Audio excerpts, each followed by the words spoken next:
Live from WRAL News Headquarters in Raleigh, your number one source for local news. WRAL News, coverage you can count on. We're waking up to rain this morning. We had some scattered thunderstorms earlier that are moving out of the viewing area, but I'll show you when we could see more of those. From the WRAL Severe Weather Center to the WRAL Storm Tracker, our team of meteorologists has you covered for the messy morning commute. You're looking live right now at the road conditions in Raleigh. And from gangs to guns in schools, the main concerns for parents and students being addressed by the Governor's Crime Commission today. A wet start to our Thursday. About 90 minutes ago, we had some heavy rain moving through Raleigh and the Triangle area. Hello, everyone. Thanks for waking up with us. I'm Renee Chu. And I'm Jeff Hogan. Yeah, just as we got started at 4:30, things were rumbling on through here, but seem to be pushing off. Elizabeth Gardner in the WRAL Severe Weather Center with this latest look here. We're certainly fortunate to see most of that lightning now pushing eastward. There's still a little bit of it lingering in our eastern counties, but it's almost out of the viewing area, which is good news. With lightning like that, as frequent as it's been this morning, you don't want to be out walking the dog. But you can see here as we zoom into the Triangle area from Durham to Hillsborough, through Chapel Hill, down through Fuquay, Wendell, Bailey, Nashville. We are looking at rain showers, but we're not looking at any more lightning currently.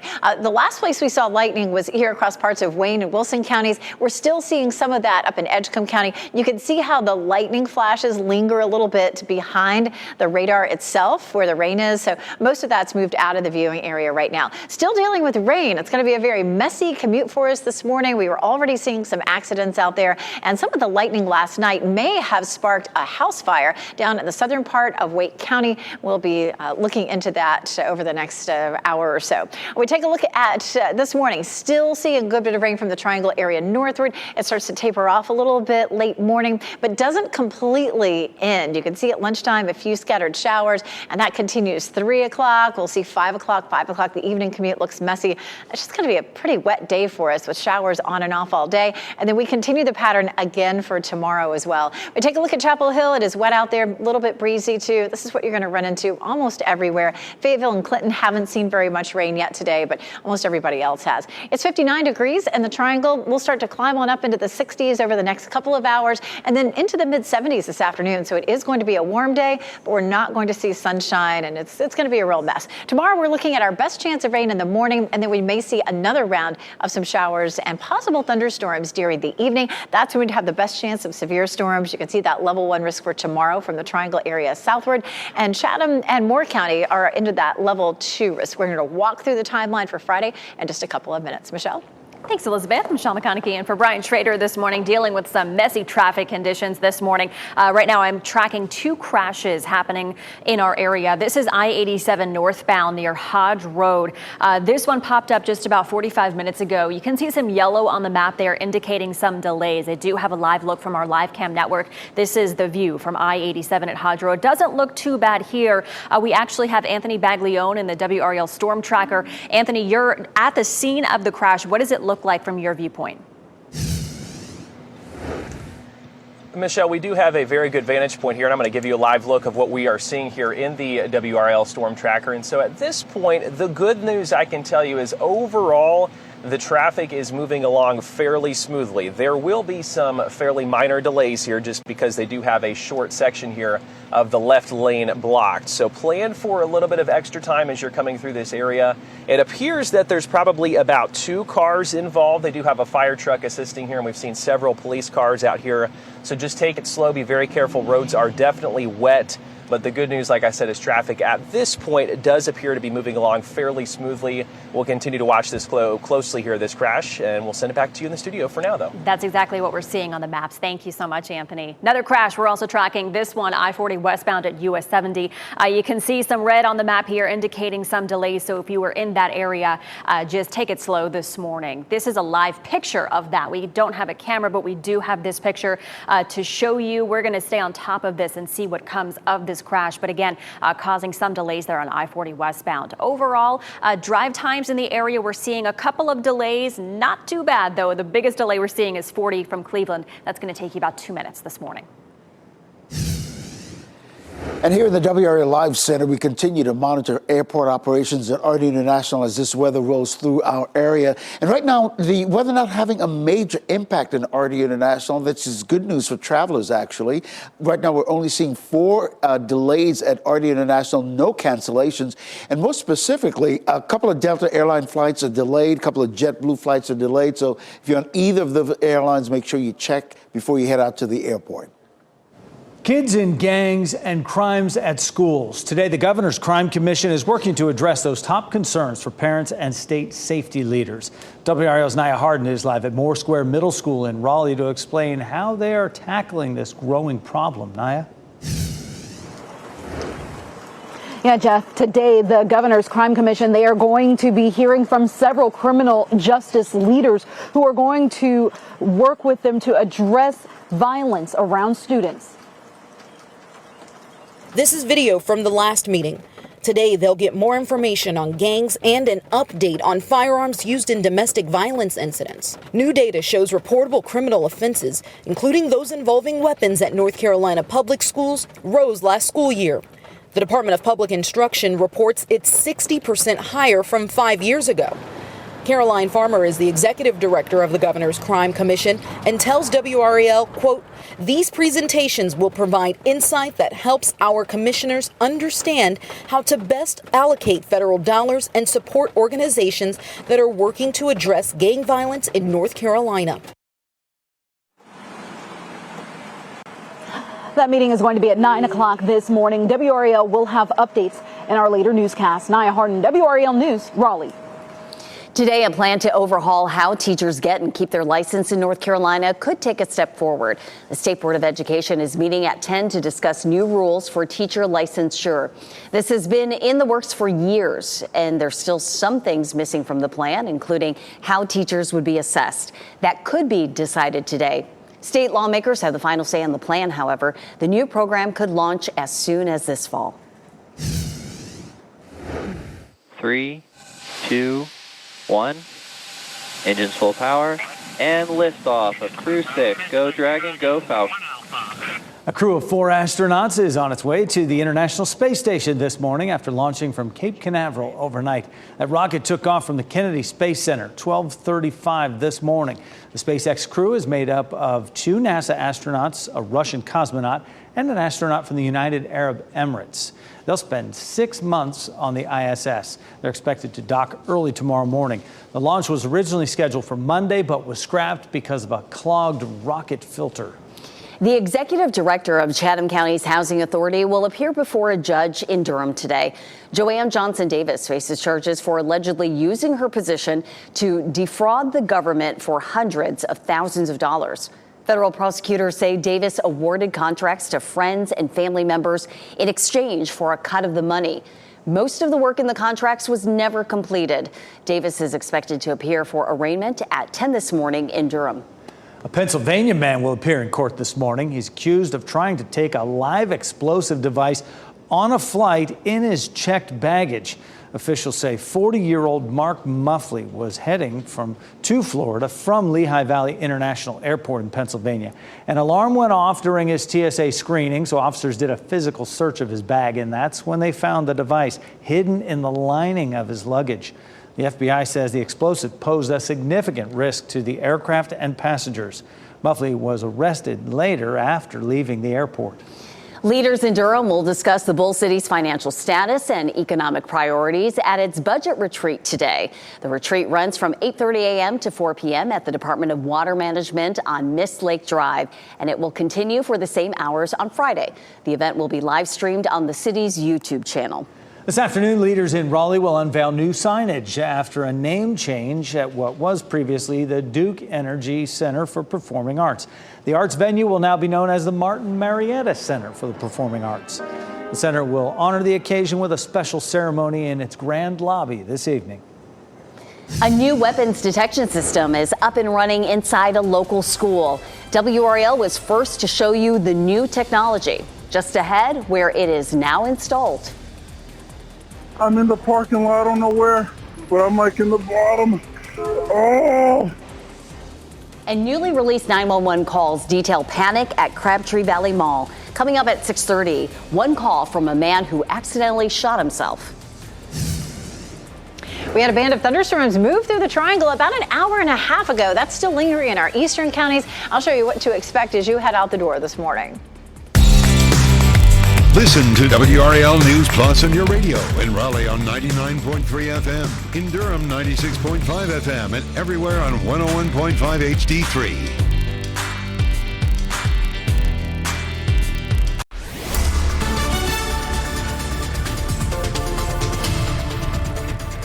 6:12, the rain is here. We're waking up to it this morning, and you may have been awakened earlier this morning with some loud thunder, some lightning. We're looking at most of that now shifting eastward and out of our viewing area. You may still see some of that in Edgecombe County. We've just seen another little patch of lightning develop here in the southern part of Nash County. You can see that just southwest of Rocky Mount. And again, eastern parts of Edgecombe County still seeing a little bit of lightning. We're going to see scattered rain with us really all day long. Again, you can see there around Spring Hope, between Spring Hope and Bailey, that little cluster that's producing some lightning there. Let's jump on out and take a look. Almost no matter where you go, you're going to end up seeing some rain. We haven't seen that much of it in our southern counties. It'll be in the 60s in the next few hours. We do climb into the mid 70s for this afternoon. I think Michelle's going to be busy today. Yes, we are already busy, Elizabeth. This is a live look, I-85 at Duke Street. You could just see how wet the roads are this morning up in Durham. All over, they are wet this morning. So if you're heading out the door, just keep that in mind. Good day to take it slow. This is a look at the Durham area. All of our major routes, thankfully, right now are clear. As I mentioned, the current road conditions, we are seeing a lot of wet roads all over the place this morning. So again, if you're heading out to work or school, just a really good day to take it slow. I am tracking one crash. One actually just cleared up, but this is the crash I've been tracking for the past hour. This is I-87 northbound near Hodge Road. You can see some delays there. We do have a look from our WRAL live cam network. This is I-87 at Hodge Road. Things look okay. Anthony Baglione is in the WRAL storm tracker. He was showing us the vantage point from his viewpoint of what that looked like. The traffic is moving in that area. It's just moving a little bit slowly. So keep that in mind if you were over there. I have some drive times for you this morning. Not seeing too many delays. The biggest delay we're seeing right now is on 40 westbound from Cleveland. That's going to take you 3 minutes this morning. Michelle, thanks. The first weapons detection system in a Johnston County school is now up and running. The open gate system has been installed at North Johnston Middle School. It combines radio frequency sensors with artificial intelligence to screen students for things like guns and weapons. Soon, every school in the district will be equipped with this technology. Many parents say they are on board with the added layer of security. You don't want kids to get stuff that is not supposed to get to schools. So I believe most of it will be good. They're your world. So, I mean, obviously, no matter what you want to do, their safety comes number one. The Johnston County school system invested $6 million into this technology. Installation will happen at all 48 schools over the next few weeks. Community college students could soon need to take a class on North Carolina history and government in order to get their degree. This is a live look at the state legislative building where House lawmakers will consider that idea today. A new bill would require a 3-credit-hour course focused on topics like the Constitution, the Emancipation Proclamation, and the work of Dr. Martin Luther King Jr. If it passes, the rule would take effect next year. The town of Pittsboro will once again consider building a skate park. This is an idea that's been discussed for more than a decade now. This is a look at the renderings for the proposal, which would build a skate park at McClenahan Park.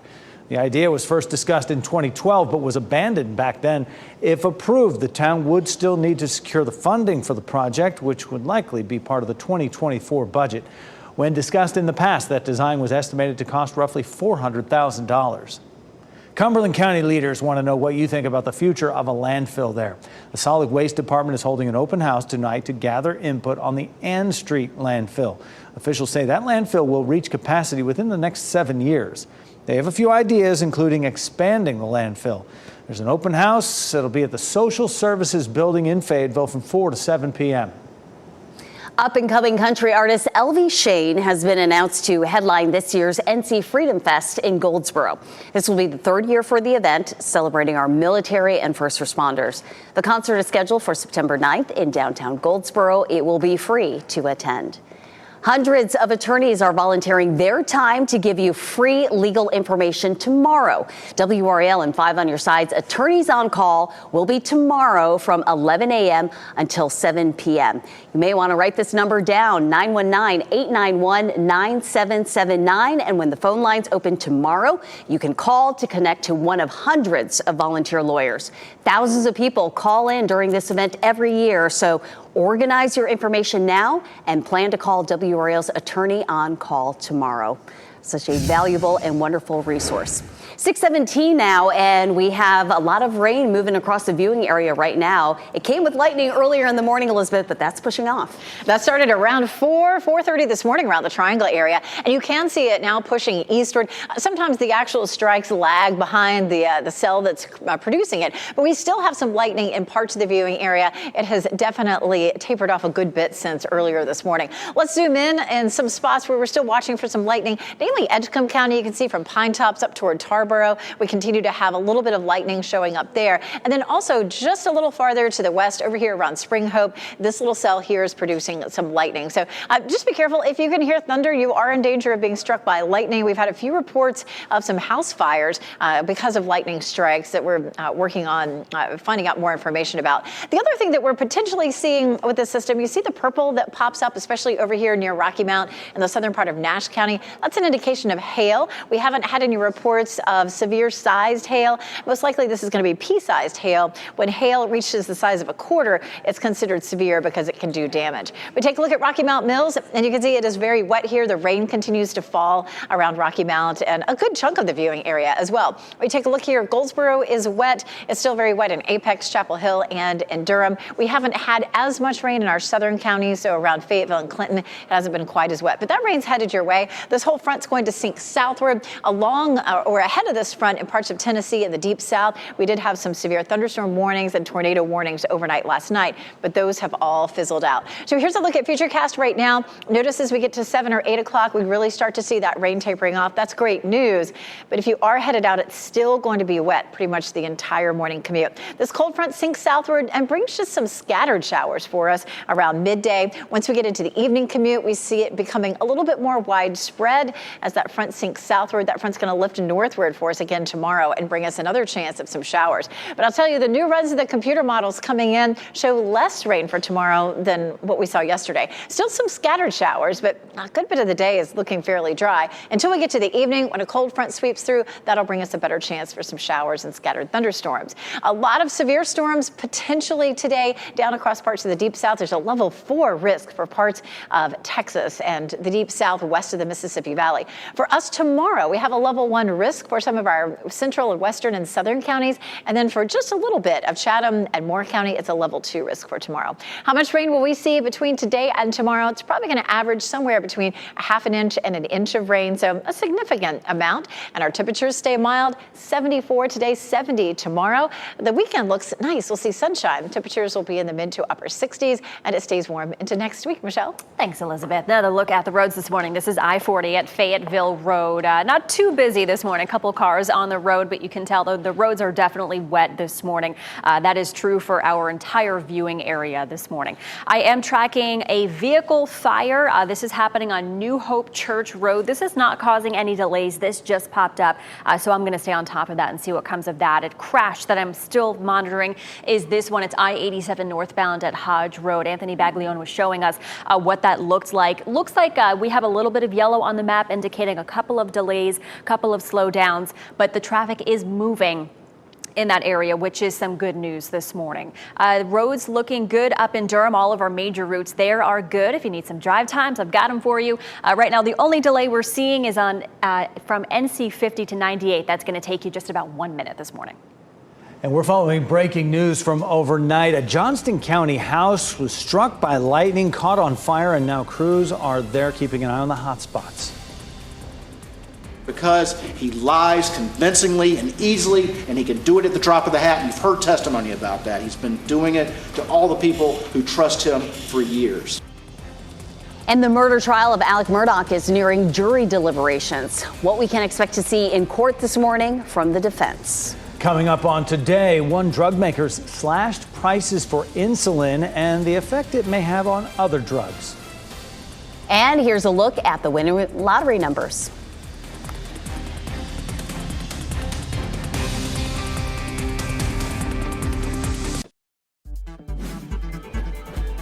This What's Trending report, sponsored by Rug & Home. In What's Trending, the Duffer Brothers, who grew up in Durham and created the hit Netflix show Stranger Things, are working on a new project.